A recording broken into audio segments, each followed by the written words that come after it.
everyone, welcome to my channel. So for today's video it's a bit of a different one.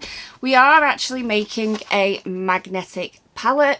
This is an A4 sized one, but I think you can probably make an A5 one if you want something a bit smaller. I went for the A4 as I have a lot to put in here. It looks like this, and then inside, just like a regular palette, you have a border around the outside, you have your magnet in the middle, and the cover goes all the way to the back as well. So I just think it looks really pretty. It's not perfect, but my DIYs are never perfect. I am not a perfectionist. I am an impatient person that would rather slightly wreck stuff than do it properly. I will link everything down below. Most of this I picked up in multi-pack form on Amazon. The reason why is because I'm making multiples of these. However, you may find it cheaper if you're just going to make one, getting the bits from somewhere like Hobbycraft locally or another craft store, or some things you'll probably find in B&M or Home Bargains as well. So first thing, the bones of it, as it were, is a hardback book. This is just a plain boring hardback book. A4 foam boards. I went for the 5mm, and that is the perfect depth. Again, I'll write all the measurements in the description. That way it makes it easier if you can't remember exactly what dimensions. I then picked up some magnetic sheets. Again, these were on Amazon and they are A4 size. Everything fits perfectly together because I got a specific size. The other thing you'd need is something to cover it with. I used DC Fix, and then you just need a couple of tools. So I used scissors, a craft knife, some double-sided sticky tape. I went for the I want to say high impact, but that's not the right word. Super strong, something like that. I will link it. And also, there's one more thing, and can I think of it? Metal ruler. You do need a metal ruler because when you're cutting with a craft knife, a plastic ruler will just get shredded. So metal ruler for when you're cutting with the craft knife. And yeah, that is pretty much it. As I say, it costs less than £5 each. If you want to see how to make one for yourself, then keep on watching. First of all, A4 hardback book. I got a 5-pack on Amazon. First thing we want to do is get rid of the paper. I did think maybe a craft knife, but then I'm scared that if I use a craft knife, I might cut the spine. So we just need to do the same on the other side so that the book is completely off. So the next thing I want to do is make it pretty, and I've got this DC Fix, which it's just left over from a project. I think I picked this up in B&M like quite a long time ago. What I'm doing is I'm just making sure I've got enough to cover, need to cover the whole of one side on the inside, both outside sections, and then like a square around the edge of this piece, because this is where the magnet's going to go. Basically, I'm going to do it this way, and I'm going to get enough to go around the side, the back, one side, and then have some extras. There's a little bit extra there, but I probably need a bit more extra. I'm just going to snip it so I know where to cut. It's got squares on it, so that makes life easier. So I'm just going to cut along this line. I'll finish this cutting and then I'll come back to you. Okay, so I've got the piece here. I am going to cut one side just to make it easier for myself so that it's not as wide. So next we're just sticking down the DC Fix onto the back. You have to be careful when doing this because it can very easily bubble.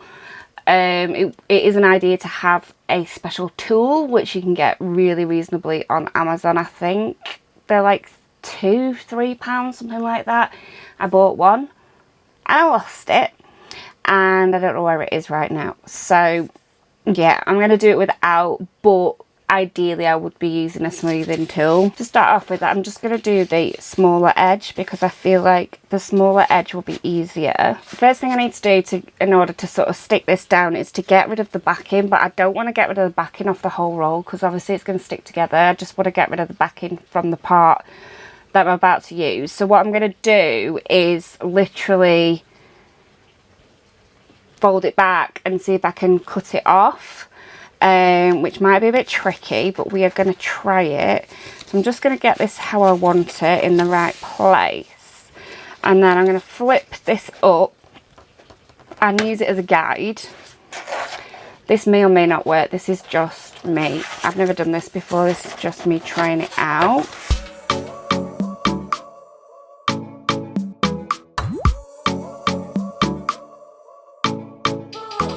This seems easier than I thought it was gonna be.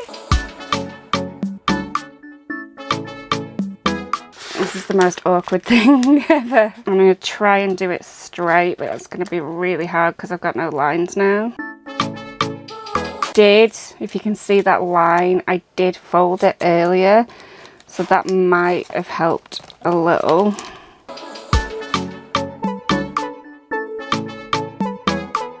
I'm going to flip it over. I'm going to try my best to get this flat.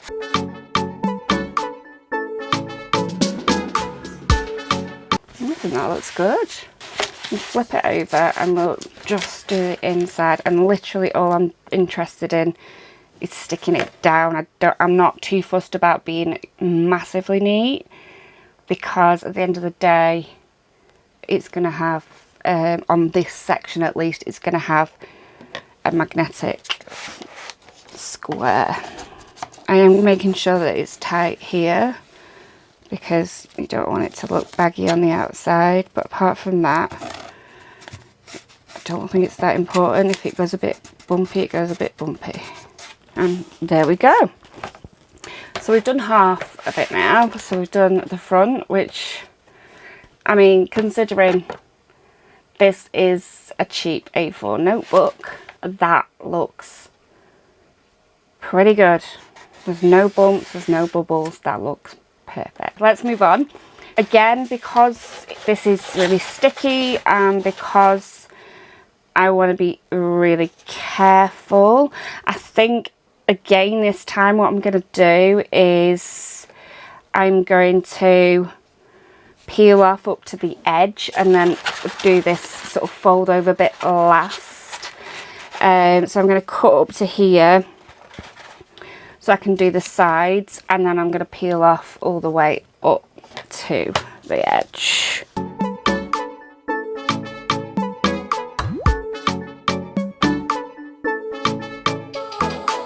Oh, I've ripped it. Oh no.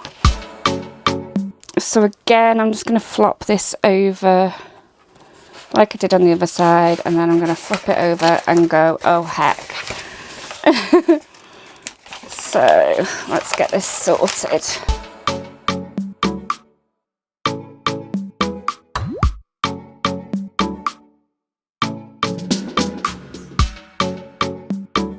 Again, we're just going to fold up the edges, and again we're just going to make sure that it's nice and tight without ripping it. Here's where we're at. So we've just got this extra bit here which needs to go across. I think what I'll probably do is cut off the excess first before we peel it. So we've literally just got the last flap to do.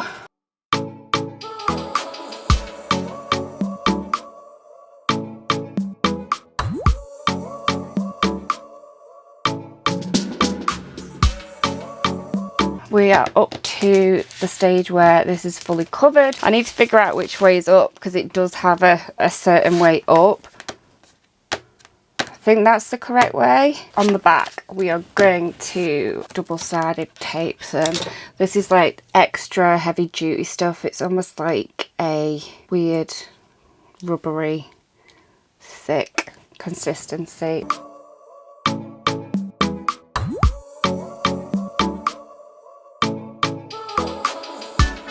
And just take the backing off. Try and make this straight, but it's not massively important because, as I said before, we're going to put a border on it.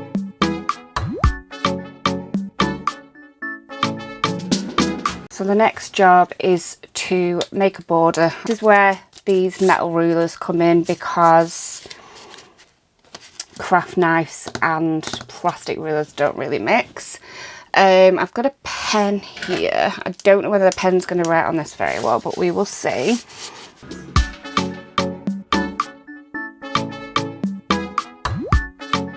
I think I'm going to be 1.5 centimetres. I'm going to change my mind just because that looks quite small. I don't have a craft cutting board or whatever you call them, cutting mat.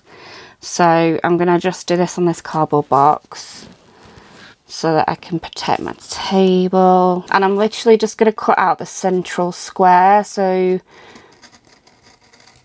I'm going to cut along the lines that we've made. I'm not sure I'm cutting deep enough right now, but we will see in a sec.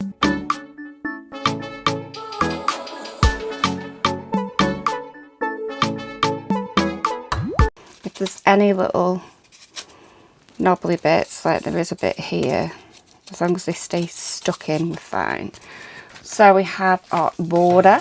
So the idea is that this fixes on here and it gives you that lip so that, you know, when you put your shadows in, they don't slide out the sides, but also, you know, when you put the lid down, it doesn't crush them. And because this was once a book, it's got thickness in the spine to support something of that thickness. So it actually ends up fitting like a glove. Because obviously I'm not the best, it's gone a bit raggedy, I think I will cover this. So at this point, I am so grateful that this has got squares on it because I can't measure for the life of me. So this is making my life so much easier. I'm literally bending it, seeing what line it goes on and then cutting it along the line, which is just so much easier than trying to actually measure and draw and everything else. So look, that's perfect. And then I just need to cut out the middle, but obviously I need enough material to sort of bend over this section. This bit doesn't need to be fully filled up, but the sides do because they're going to show. Just going to get a pen and I'm just going to line where everything's going to go so that I know where to cut, and then we're just going to stick it and hope. So if we say this line here and then this line here, and then on this side that should be enough.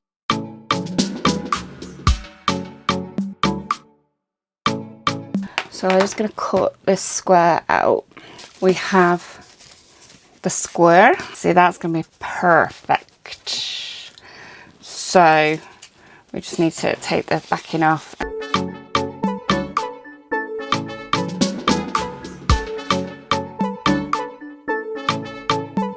going to try and get this in the centre, but it's not too bad, not too important. It's not the best, but it'll do.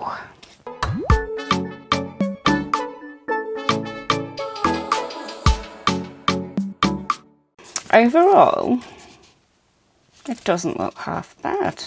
What we need to do now to finish it off is stick this in place. And I am honestly flabbergasted at how decent this looks. I know there's been mistakes and I know there's like imperfections, but honestly I am really pleased. We have the double-sided sticky on the back, and this is the one that I want to be straight, like I was saying all the way through. It doesn't really matter. This is the bit that kind of does matter because this is going to show. So I'm going to get this really, well, when I say I'm going to get this really straight, I'm going to attempt to get this really straight. And just like that, we are flipping done. I'm just going to fish out one of my magnetic palettes and just see that it actually is functional and work. Okay, this is the nearest magnetic palette I could find. Like, this was about £10, and look how small it is in comparison. So yeah, we really have got a bargain. The shake test, it's not going anywhere. So yeah, works perfect. I mean, oh my gosh, can you think of a better palette to keep glitters in? I am, even though I do say so for myself, and even though I've taken 77 years to make this, it cost me a £5, and the size comparison is insane. So I'm going to sign off for now, but what I am going to do is I'm going to do some more videos in this series.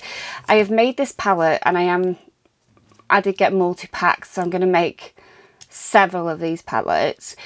I've made them to depot a certain brand who shall remain nameless for now.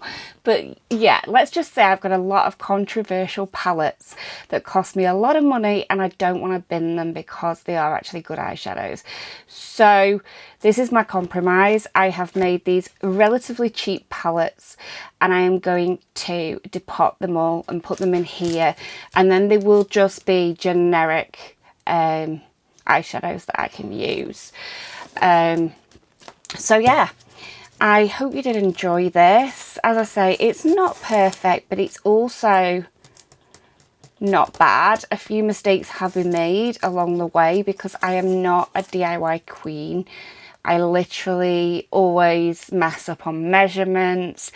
I just don't have patience for things like this, but I always end up with an okay-ish result. I'm just very impatient.